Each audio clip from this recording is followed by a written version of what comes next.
I've shared with you in the past about my history of anxiety and dealing with panic attacks.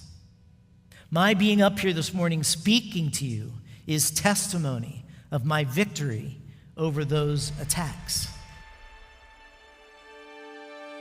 There was a time when I would be sitting behind that piano, literally from the time we started worship together, counting down the songs till I could get off this platform and get out of sight because of the anxiety and the panic that was wreaking havoc inside of me.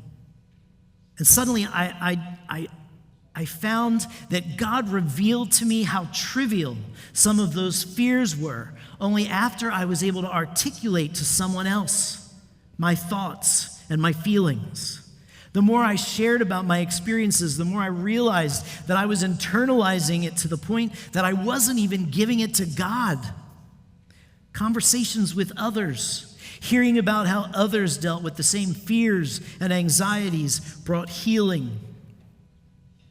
And taking it to God and speaking His promises and His truths to myself changed the way I thought and helped me to release the stress that was within me.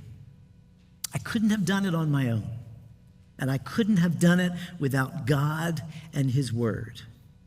James says something very powerful. He says, "Do not merely listen to the Word and so deceive yourselves. Do what it says."